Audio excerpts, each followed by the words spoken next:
Welcome to the Nursing Post podcast, all nursing all the time with Ashley Moore and Rosa Horsley. In this episode, we discuss and continue discussing healthcare in America, and our goal is always to inform, help, and to start conversation. Exactly. So we know that gaps in healthcare inequalities have always existed, but are now being exposed. And so is the world of Big Pharma. One of the most powerful industries in the world is Big Pharma. It includes medications and medical devices. So we're talking orals, injectables, pacemakers, stents, all those kinds of things. By 2021, Big Pharma profits for prescription drugs are expected to reach $610 billion with a B. Yes, billion. That's a lot. And that's less than 8 months away. Yes. The U.S. makes about $148 billion, according to the U.S. Department of Commerce, on medical devices. If you just add that up. That's a lot of money. That's a lot. I could use like $1 billion. The plot thickens. In June 2003, the Medicare Modernization Act was passed. Its intent was to help seniors pay for their prescriptions at an affordable rate. But when politics come into play, the middle and the lower income people tend to pay. Mm-hmm. The government was banned from interfering with negotiations between drug manufacturers, pharmacies, and prescription plan sponsors. It literally stopped the government from negotiating cheaper prices for your drugs. So as new name brand drugs hit the market, patients would have no choice and still have no choice but to pay the cost of the medication set by the drug companies. This bill is a government regulation that only benefits the few at the top, the 1%. Right. Politics exist in healthcare and will continue as long as lobbyists and corporate lobbying continue to give lawmakers kickbacks. In 2016, $3.5 billion was spent on lobbying on Capitol Hill. Mm-hmm. Big Pharma contributes heavily to the annual budget of the U.S. FDA, and it does so through application fees, user fees for their new products and medications. Experts say that industry contributions are about 2/3 of the FDA's budget. That's huge. These are big numbers when you go back and see that Big Pharma is going to make $610 billion by next year. Right. On prescription costs. On prescriptions, not on anything else. Mm-hmm. And then how much the government's getting from it.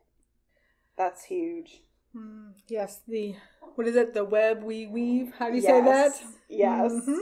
So, of course, there's going to be scandal. Well, there's scandal everywhere, but when you start talking money, there's big scandal. Big scandal.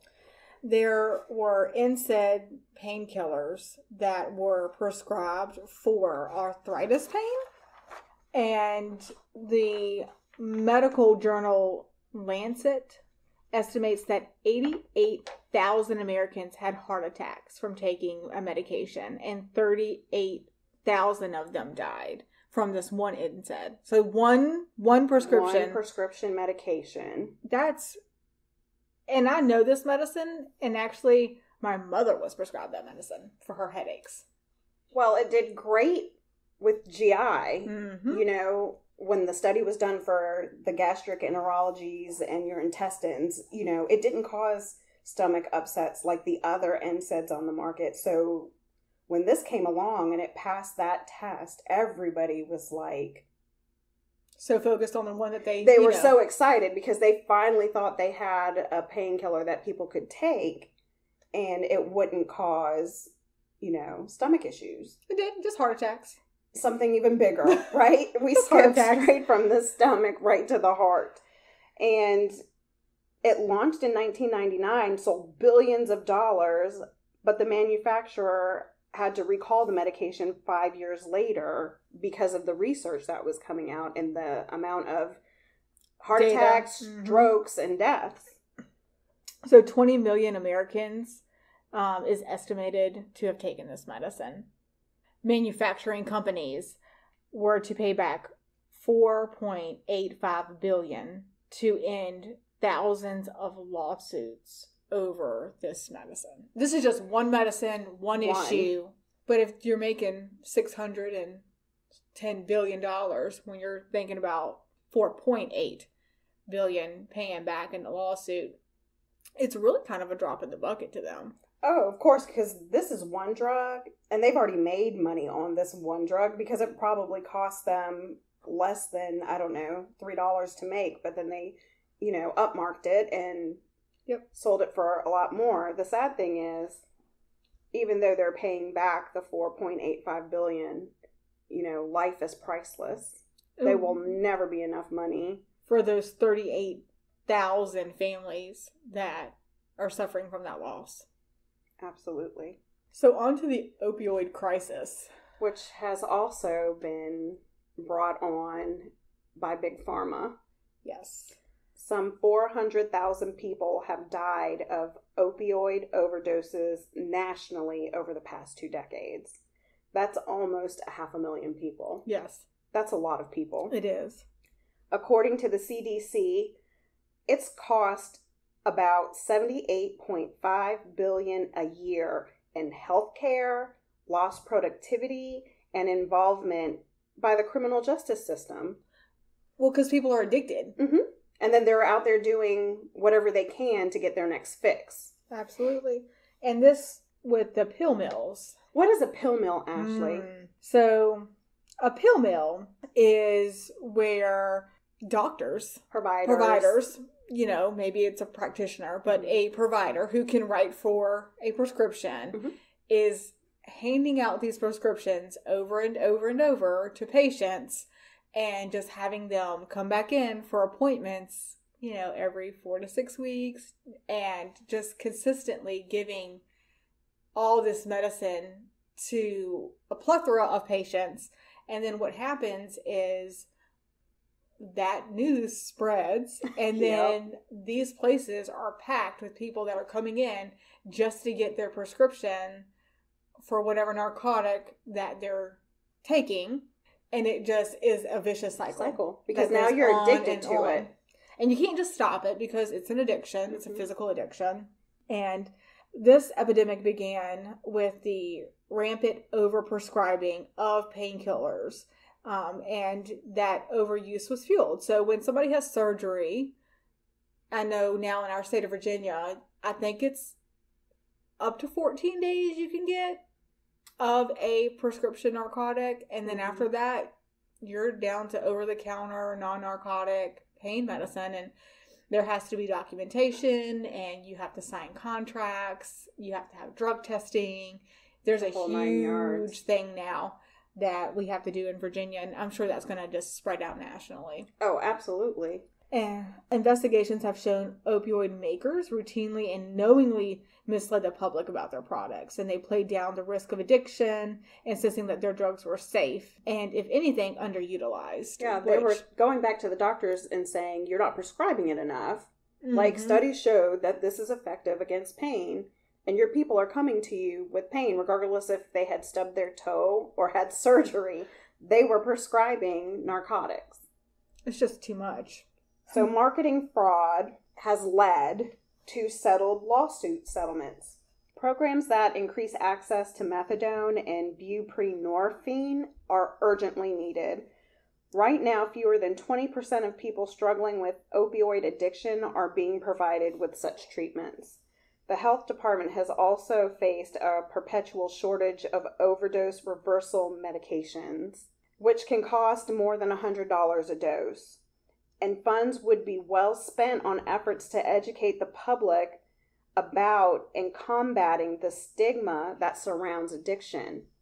So you would think this money from these lawsuits that have been settled and have been brought forth by the federal government, that they would be taking that money and putting it back into the people in which it's affected, but it hasn't. And this has gone on forever. If you look back at the tobacco scandal, it's not any different. No, well, those companies are not worried about the person. They're worried about the profits. And that's just clear. And even no matter which way you look at tobacco or this big pharma with this opioid epidemic that we have here, they're worried about their bottom line. Because if they don't have that money, then shares go down, they lose profits. It's just a whole gamut of things that come before patients. And they try to market it as, oh, it's for the patient. No, it's not. It's for their bottom line. It's for your pocket. So, of course, there's a conflict of interest between private drug companies and the public's health. Right. And then you get price gouging. And that's been in the news here lately, too, these last few years. It should be. Because it needs to be brought to the attention. In the United States, our 20 top-selling medications cost consumers 3 times more than the exact same drug cost in Britain. Which, that's a lot. I see this every day, so I completely understand it. Most diabetic patients use more than one type of insulin. They usually have a long-acting and a short-acting. And the price for those insulins have doubled in over the last 10 years.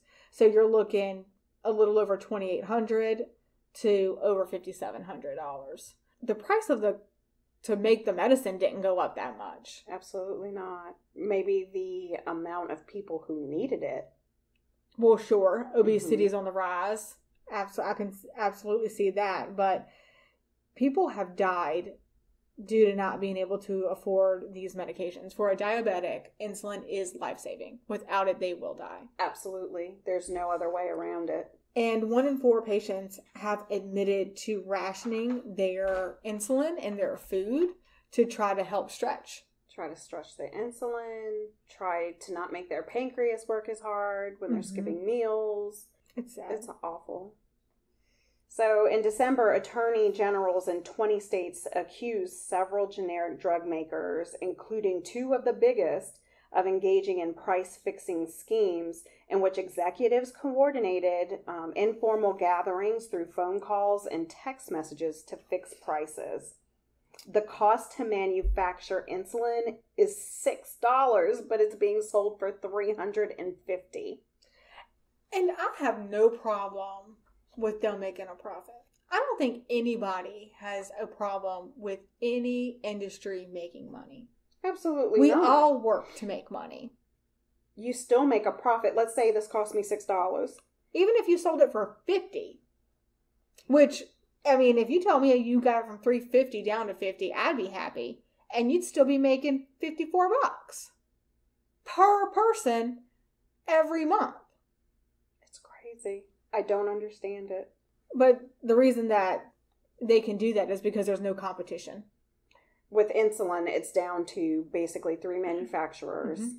The FDA mandated this year to increase access to insulin and decrease the cost, and lawsuits have actually pushed drug companies to lower prices, but they're still expensive. Right. So what they did was kind of like funnel money into patient assistance programs. But you have to meet guidelines for those programs, and a lot of those programs you have to spend either a certain percentage of your income or a certain fixed number out of pocket, and those numbers are usually still hundreds of dollars. So it's still not cheap. It's a lot. It's still a huge upfront cost. You still have to at least buy this medicine. Like, I know one of the programs that I use has a $600 out of pocket that you have to reach for all of your medicines. They do combine them. But it still makes the patient have to pay $600 before they can get their medicine. And that's a lot of money for patients who are on a fixed income, living on Social Security. Another big one was the epinephrine auto-injectors. This wasn't very long ago either. It's still current. So 2-pack pens, it's a 2-packer. So right. Which is now the leading, that's the standard, is you always have 2. Yeah. It did cost less than $100, and then it was upmarked to $600, 500% difference. Yes. That's a lot, 500%. Yeah, you went from paying about $100 to $600. And this is a medicine that you need if you're having an allergic reaction that is life-threatening. Yeah. Food allergies, bee stings, and whatever everyday your poison life is, right? Yeah, that's why people have to carry this. So basically, you're paying $300 per pen which usually costs about $30 to produce. Again, there's no problem with making money, but there's no reason why it needs to be that much. Epinephrine can prevent a person with allergies from going into a fatal anaphylactic shock, but the epinephrine itself literally only costs $1. So the auto-injecting pen is the most expensive part of it, which runs between $2 and $4. So technically now we're at $5 total cost. We'll give defects, we'll give, shortage, whatever you make, shrinkage, whatever you want to call it, just to be nice for pharma here and go ahead and up it to $30 to produce. Maybe you get some bad pens in your line. You don't make any money out of that. So, right. Shrinkage. There's flaws. Absolutely. But basically it's a $5 medication that we're charging $300 per pen. This medication is old. It's been around for years. And now because of the auto inject feature, it's driving up the cost. CVS recently announced that it was going to stock a generic for $10. Right. And there's actually a free epinephrine auto injector that you can get online. If you just Google free epinephrine pens, it's like the third thing that pops up. Wow. Maybe the fourth. You just click on it and it's completely free, and you can get the 2-pack and you can get them as long as you're commercially insured. So it doesn't work if you have Medicaid or government issued insurance like federal TRICARE or Medicare. You can't get it for those. But if you're working and you have insurance through your work or you pay for it privately, you just give them your insurance information. They do bill your insurance, but then you have a $0 copay, and they just mail it to your home. It's a good option. I didn't know about that. So I can only imagine how many people who have allergies to food don't know about it, and that's going to help a lot. Well, the bad part is it's a form that has to be filled out. Your doctor has to sign it, then it has to get faxed in. And once they get the prescription, it's like any other pharmacy. They overnight it to you. I mean, I use it because my son has a food allergy. But there was a time where I needed a pen for school, and I needed it right away. And I had to go get one from the regular pharmacy, and it was $30, which is not bad for me. Yeah. Personally, but if you don't have a good insurance it's going to be more with than good 30. pharmacy benefits, then that's when that price really skyrockets. Well, let's talk about some medication prior authorization tips, because I know that's your thing. That's what I do. That's your jam. Part of what I do, I guess. Part a slither. Yeah, it's a good part of what you do. So I kind of stumbled upon, and by stumbled upon was forced upon me to figure out prior authorizations. And I've learned kind of a lot of tips and tricks along the ways. So insurance companies will say, we're not paying for that medicine. And they give you a list called a formulary that says these are the medicines we will cover. Sometimes there are comparables that are on the list and you can just change. One cholesterol medicine for another cholesterol medicine. They're both effective. Same class, whatever. Switch it over, get the cheaper formulary option. But let's say you tried all those, they didn't work.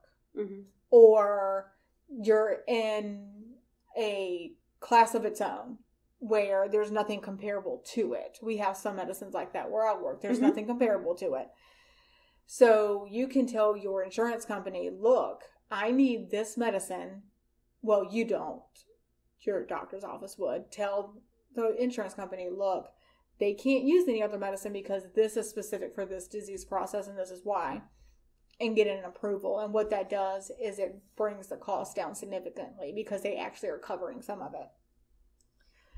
Another thing that you can do is something called a tier reduction, which is I've tried the lower cost options. They did not work. This is an instance where you actually have to fail those other therapies and have it documented. I've tried all 5 of these cholesterol medicines and none of them worked. So now I need this cholesterol medicine. Then they'll say, okay, you shouldn't be penalized for that. You've done your due diligence. Yep. let's go ahead and lower that cost. And they will do that. There are grants out there, especially if you have a rare disease. That's kind of one of the things that I love is rare disease. If you have something that's not your normal everyday problem, go online, Google it, and you can usually find grants. And grants are completely different than manufacturer company assistance and government assistance. Grants are given to people who even make 500 times the poverty level. 500%.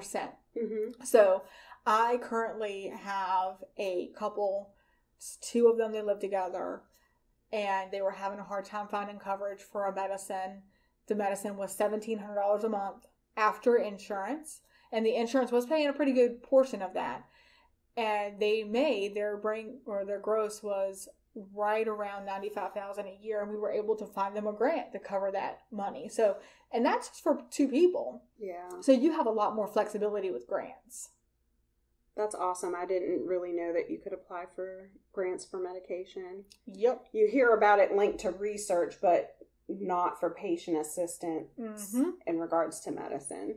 And then if you're somebody who's like, I just missed being able to get government assistance, like Medicaid or Famous or something like that, you're a great candidate for extra help, and that should be your go-to if you're in that little area, because that brings your cost of your medicines down to less than $10 a month for all of your prescriptions, and most of them are less than $5 a month.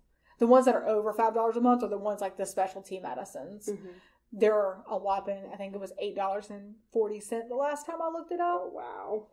And you're talking about medicines that cost over $100,000 a year. They're getting it for $8 a month. Under $10. And it probably costs that to make. No, it doesn't. They're just trying to, in my opinion, make up for years of failed research. But, I mean, like, it probably cost them less than the $8. Oh. Yeah. Yeah. Yeah, I see what you're saying. And now they're charging an astronomical. That's a house and a car or a lot of other things for a lot of people. Well, and some of my patients are on several therapies, so it's nothing to look at somebody's med list and me go like, wow, this patient's probably on close to $250,000 to $300,000 worth of medicine. That's crazy. So what do you do if you don't qualify for any of this and you don't have insurance?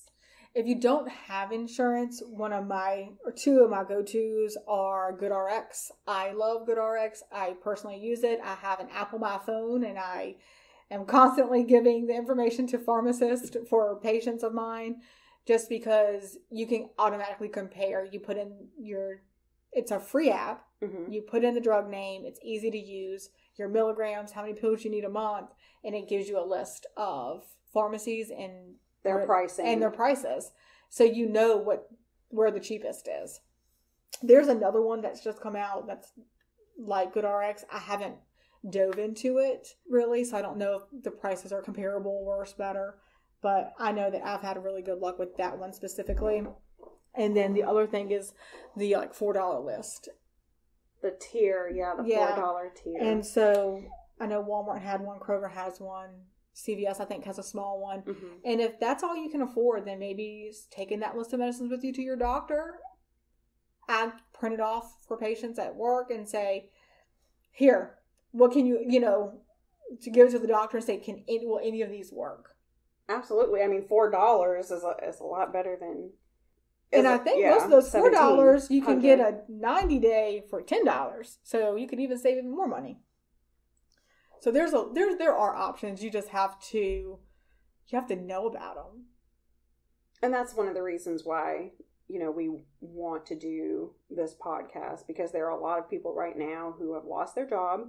Yes. Because of the pandemic, have lost their access to health care, are taking medications that they need on a daily basis, high blood pressure medications, diabetes medications, just cholesterol medications, and now all they have are these $4 tier medications at the pharmacy or the GoodRx card. So our hope is to educate people and let them know. And if you've lost your job, a lot of the manufacturing companies, I will say, if you call their patient assistance program. Of course, if you have to send in last year's W-2s or this year's W-2s, it's not going to reflect.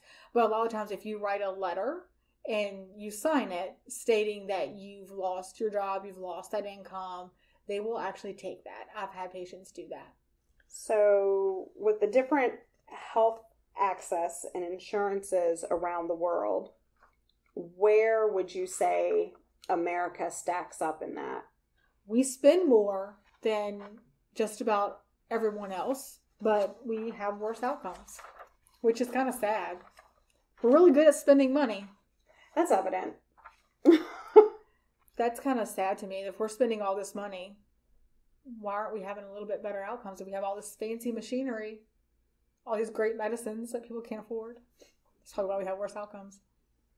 Well, I think a lot of other countries focus on preventative medicine and what they call well care visits. Yes. And here, because we don't have the same access to health care, by the time, it's noticed or picked up, it may be a little too far in the progression. Yeah, I think one of the bigger issues is our chronic disease and our obesity is higher here than most places in the world. Mm-hmm. When you combine those two things, you're just brewing. It's like an awful... The perfect storm. It is. It's the perfect storm. And I think that's why we have the worst outcomes, is because we're overweight and we have a lot more chronic illness that we're not taking good care of. Compared to peer nations, the U.S. has among the highest number of hospitalizations from preventable causes and the highest rates of avoidable deaths. Yes. But there is some good news, right, Ashley? There is good news. I'm sad to say it took me a little while to find this good news. That is sad. But I found us some good news. There are some things we're doing right. And actually, preventative measures is one of them, mainly for cancer. So breast cancer, colorectal, and cervical cancers are lower than our comparable countries. And the mortality associated with those are also lower, which if we're doing a better job screening, then that's going to help with the mortality rate. Absolutely. And that includes, like I said, breast cancer, colorectal, and cervical. We have the second highest rate after the United Kingdom for flu vaccinations for people 65 and older. That's progress. Hey, I'll take it. That really is progress. The U.S. has the most advanced healthcare. That's kind of exciting. It is. We have so many specialties and so many physicians who have decided to further their education and pursue those careers and specialties that it's given America a better chance. With the heart attacks and the ischemic strokes, the U.S., their 30-day mortality is better than our comparable countries as well. When we compare to other countries, we're comparing to other, our peers. And then post-operatively, for the United States, clots and sepsis is better as well, which goes back to 1860. Wash your hands. So some of the solutions to shorten the gap, to bridge the gap, of course, education about prevention. So really taking funds and breaking it down to the community. Yes. To churches, to community centers, to the public school system. Because we all know that the younger we are, the more we absorb. Yeah. Whether it be education, a foreign language, we're just prone to absorb it better if it's instilled younger. Increasing the minimum wage, closing the economical gap, maybe that 1 in 5 people would actually be able to afford their doctor's appointments if they were able to have higher paying jobs. Or their medication. Offering more access to healthcare for those who don't speak English. So translators. Yes. We're supposed to be doing that anyways. Healthcare reform from the top to the bottom, recognizing that bias exists from the moment a patient comes in and we're triaging them to assess them for what their needs are, up to the provider, ordering treatment and prescription medication. and making healthcare affordable. A separate study also out in the issue of health affairs found that people who gained insurance coverage under ACA were more likely to have access to healthcare and spent $337 less on out-of-pocket costs and attended more preventive healthcare visits and were more likely to feel that they were in excellent health. Well, what sense of peace do you get when you have your colonoscopy and you're told, yep, you're good? That's got to be a good feeling. Might have been anxious to get the result, but I bet once you got the results, life was good. Yeah, I'm great. Woohoo! Because you win every year. If something is going to be found, it would hopefully be found rather quickly because you're making your annual appointments and following whatever guidelines that they've given you. Another solution is posing regulations and a balance of systems. On Big Pharma, they need a checks and balance.